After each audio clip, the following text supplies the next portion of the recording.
नमस्कार दोस्तों हमने एक वीडियो बनाया था, जैसा आप जानते हैं। पहले मेरठ विकास प्राधिकरण द्वारा ईडब्ल्यूएस और एलआईजी कैटेगरी के भूखंडों की जो योजना आई हुई है, ये योजना के बारे में हम पहले भी डिटेल बता चुके हैं आपको। आज ये वीडियो बनाने का कारण ये है कि हमारे कुछ दोस्तों ने, कुछ सब्सक्राइबरों ने हमसे कुछ सवाल करे थे, जिसमें आकाश जी का कहना था कि वो चाह रहे थे कि हम एक वीडियो बनाएं जिसमें ये दिखाएं कि कैसे हम एमडीए की वेबसाइट पे जाकर इसके लिए अप्लाई कर सकते हैं। तो दोस्तों, आप स्क्रीन आपके सामने आप देख रहे होंगे, मैंने गूगल पे जाके एमडीए टाइप कर दिया है और जब हम सर्च करते हैं तो मेरठ डेवलपमेंट अथॉरिटी की ऑफिशियली वेबसाइट खुल जाती है, जो है mda-meerut.in। जब आप इसे खोलेंगे तो कुछ ऐसा पेज आपके सामने आएगा। आप इस पे ये जो राइट हैंड साइड पे आ रहा है e lottery for plots for EWS/LIG, इस पे क्लिक करें। जब आप इस पे क्लिक करेंगे, ये आपको दो ऑप्शन दिखाएगा, EWS economically weaker section category, LIG lower income group. तो आप जिस भी कैटेगरी में अप्लाई करना चाह रहे हैं उसमें आप अप्लाई करें। यहाँ मैं आपको ये बताना जरूरी समझूंगा कि EWS कैटेगरी में वही भाई बहन अप्लाई कर सकते हैं जिनकी वार्षिक आय सीमा 3 लाख या उससे कम है। यहाँ वार्षिक आय से मतलब है पारिवारिक आय। अगर हस्बैंड वाइफ है तो दोनों की आय जो है मिलके 3 लाख या उससे कम अगर है तो आप EWS कैटेगरी में अप्लाई कर सकते हैं। और अगर आपकी 3 लाख से लेके 6 लाख के बीच में है तो आप LIG कैटेगरी में अप्लाई कर सकते हैं। जिन भाई बहनों की इनकम 6 लाख रुपए वार्षिक से अधिक है वो इस स्कीम में अप्लाई नहीं कर सकते। तो दोस्तों, मैं यहाँ पे LIG कैटेगरी पे क्लिक करूँगा। जैसे ही करूँगा ये इस तरह का पेज खुल जाएगा। इस तरह के पेज में आप यहाँ पे अपना जो भी मोबाइल नंबर है वो डालिए और ये आपको यहाँ पे OTP आएगा। जब OTP आएगा तो आप वो OTP आपके मोबाइल पे मिलेगा आपको, और आप जो है वो OTP इसमें डालेंगे तो आप फिर आगे की कार्रवाई कर सकेंगे। मैं यहाँ देखिए OTP डाल रहा हूँ। मैंने OTP डाला और वेरीफाई OTP करा तो ये पूरा एक पेज खुल के आ जाएगा। ये देखिए पेज खुल रहा है, ये खुल गया है। इसमें ये पूरा फॉर्म है। इस फॉर्म को आप भर दीजिए, नाम भर दीजिए, पिताजी का नाम भर दीजिए, अपना जो भी आपका पैन नंबर है वो भर दीजिए। इस तरह से जब आप इसको भरेंगे तो आप इसमें साइड बाय साइड आगे चले जाएंगे।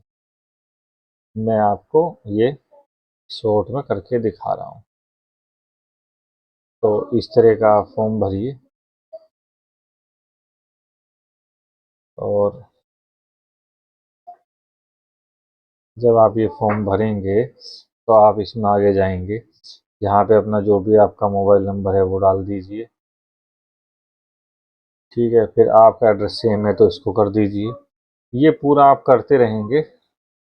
यहाँ पे आपकी email ID, category general, SC ST OBC जो भी आप हैं, फिर हॉरिजॉन्टल रिजर्वेशन, हैंडीकैप और सीनियर सिटीजन के लिए है, आपकी डेट ऑफ बर्थ, उससे ये आयु आपकी कैलकुलेट कर लेगा।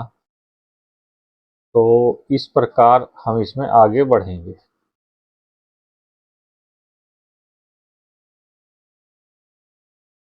इस प्रकार आप इसको देखेंगे तो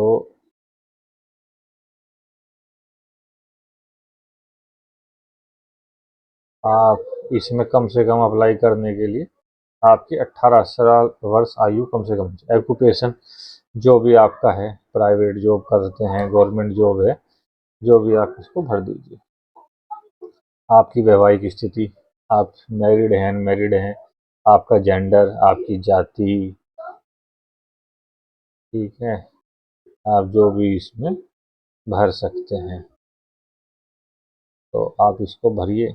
को एप्लीकेंट आपको जो है, इन केस आप जो है वाइफ के साथ अप्लाई करना चाहें तो वाइफ को ले सकते हैं।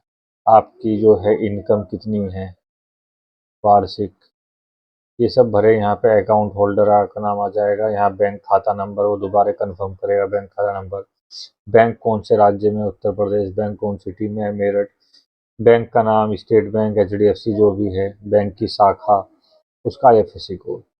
फिर यहाँ पे आपको कुछ डॉक्यूमेंट्स अपलोड करने हैं, जैसे पैन नंबर सेल्फ अटेस्टेड, फिर आपका इनकम प्रूफ वो भी सेल्फ अटेस्टेड होना चाहिए मित्रों। हॉरिजेंटल अगर आप कैटेगरी का रिजर्वेशन लेना चाहते हैं, सीनियर सिटीजन या दिव्यांग वाला, तो आप यहाँ अपलोड करें उसकी प्रतिलिपि। यहाँ ये इम्पोर्टेंट है, यहाँ से आप जो है एफिडेविट का परफॉर्मा इस प्रकार का निकल जाएगा, इस पे क्लिक करेंगे जब ब्लू वाले पे, और इस प्रकार का परफॉर्मा आप जो है 10 रुपये के स्टाम्प पे नोटराइज करा के इसमें आपको अपलोड करना है।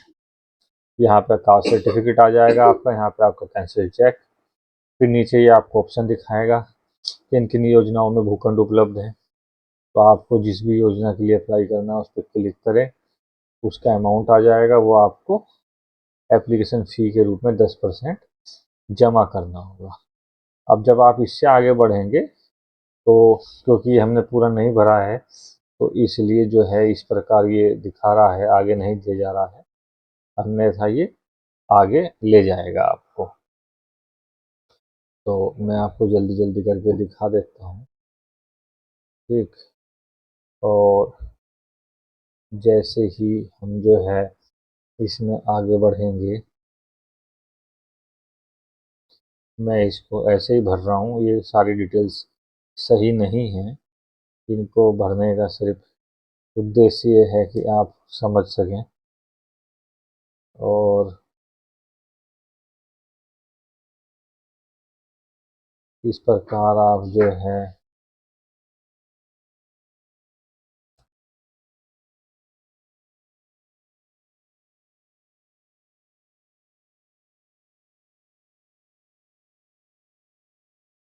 आप भर देंगे तो ये पूरी डिटेल ये अपलोड करेंगे।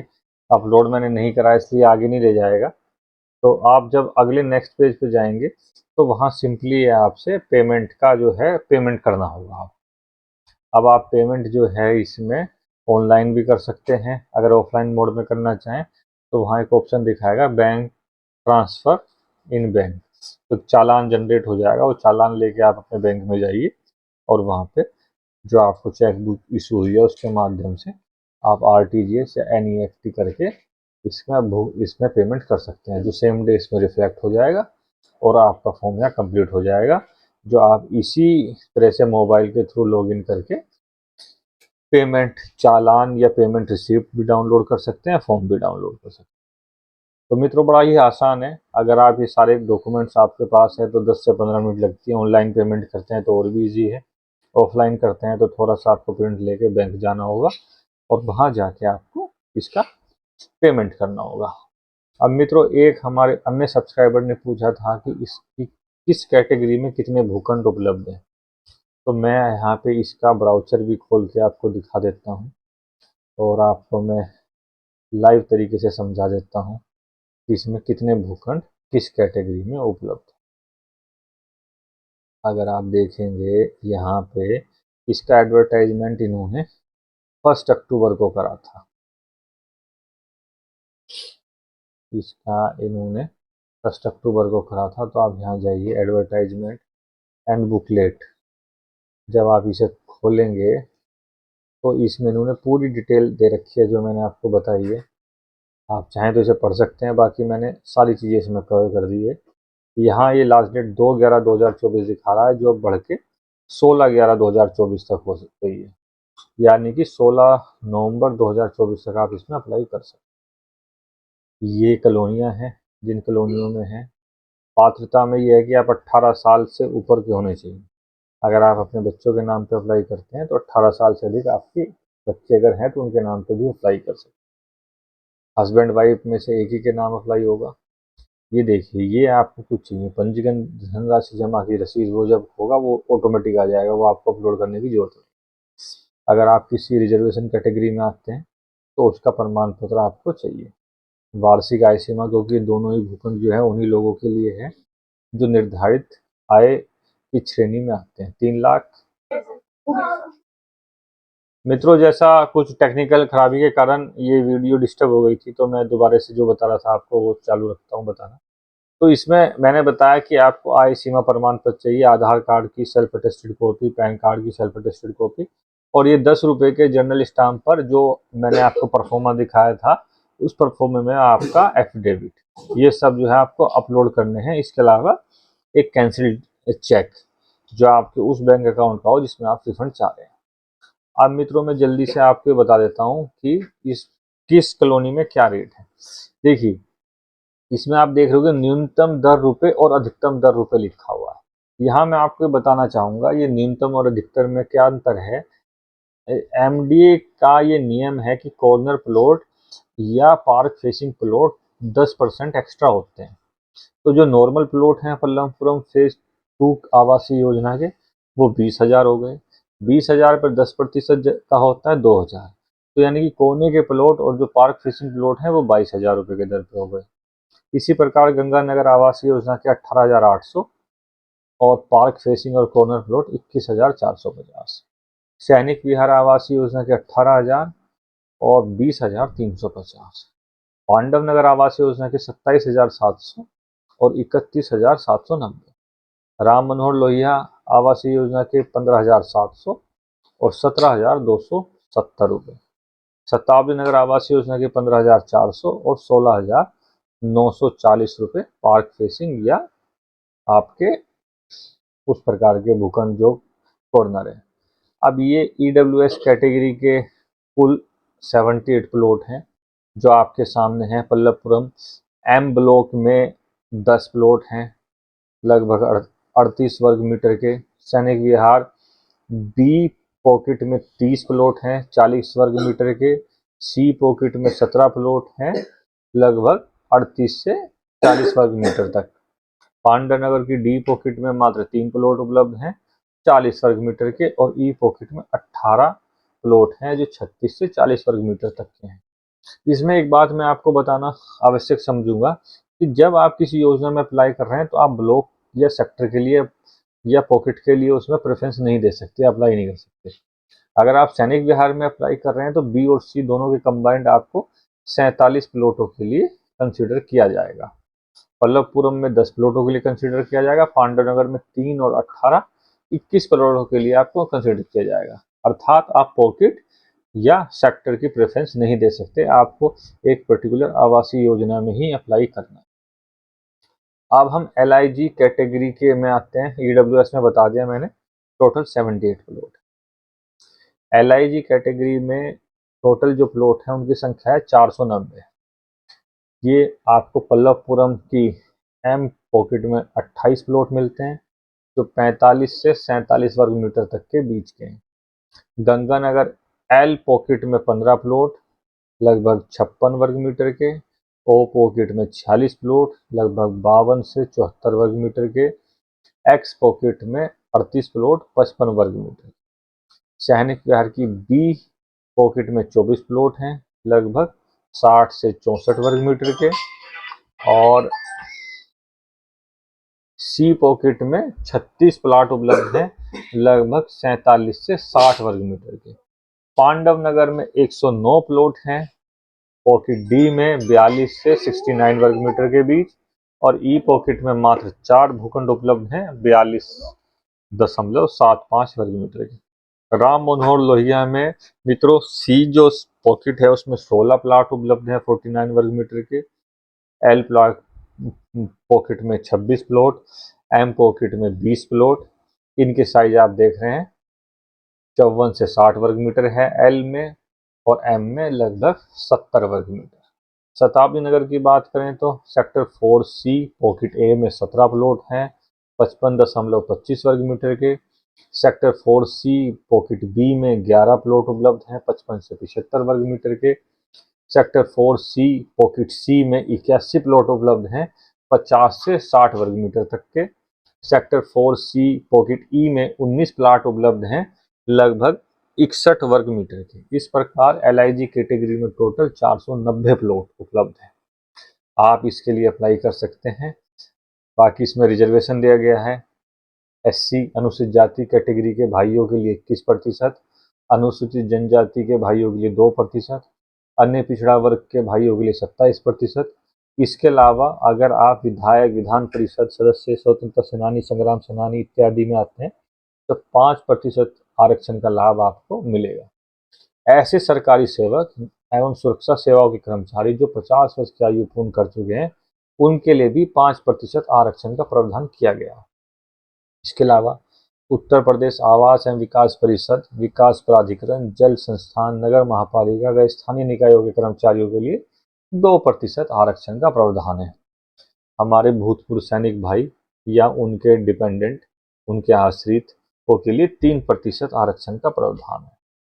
इसके अलावा अगर मैं बात करूं हॉरिजेंटल रिजर्वेशन की, हॉरिजेंटल रिजर्वेशन का मतलब है कि जो 7 कैटेगरी है इनमें से, यानी कि जर्नल के अगर 50 प्लाट उपलब्ध हैं तो उसमें हॉरिजेंटली 3% जो रिजर्वेशन है वो हमारे विकलांग भाइयों के लिए है और 10% वरिष्ठ नागरिकों के लिए। वरिष्ठ नागरिक से यहाँ पे तात्पर्य है पंजीकरण की तिथि को जिस आवेदक की आयु 60 वर्ष या 60 वर्ष से अधिक हो चुकी है वो वरिष्ठ नागरिक कैटेगरी में आए।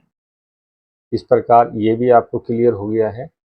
अब हम आगे जाएं तो इसमें इनकी नियम शर्तें हैं जो आप पढ़ सकते हैं। अच्छा, मैं आपको यहाँ एक चीज़ और बताना चाहूँगा, अगर आप SC ST कैटेगरी में आते हैं तो जो ये एप्लीकेशन मनी है 10%, ये इसका आधा यानी कि आपको 5% मात्र पे करनी है। यहाँ पे ये जो है भूखंड की अनुमानित मूल्य लिखा है, इन्होंने उसको एवरेज निकाल के, और यहाँ इन्होंने ये पंजीकरण 10% लिखा है। जैसे पल्लवपुरम के लिए 77,265। तो इनकेस आप आरक्षित वर्ग में आते हैं तो यहाँ देखिए ये आधा हो गया है 38,633।